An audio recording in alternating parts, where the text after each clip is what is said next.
At problema naman ang sunod-sunod na landslide sa Benguet dahil sa walang tigil na pag-ulan. Mula sa Benguet, saksi si Haji Rieta.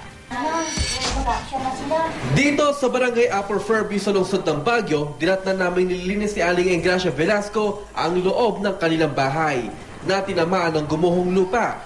Bumigay kasi ang riprap sa likod ng bahay, dulot ng patuloy na pag-ulan. Mabuti na lang daw at dinawasak ang kanilang bahay. Sa kabila nito, hindi pa rin daw nililisanin ng lugar.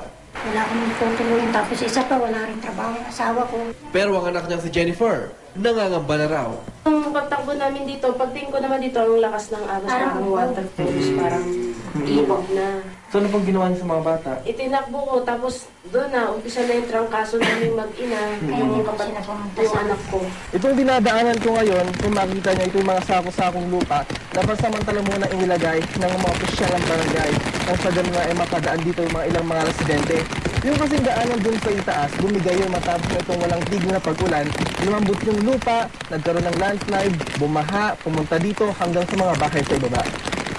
Winarningan namin na sila na huwag nang hintayin na lumala pa ang sitwasyon. Pero yung mga iba, matigas ang ulo, hindi lumikas.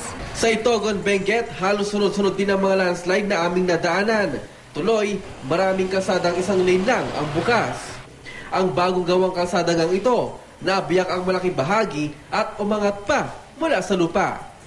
Sa bayan ng Lawakan naman, may lupa at tipak ng semento rin gumuho sa gilid ng kalsada.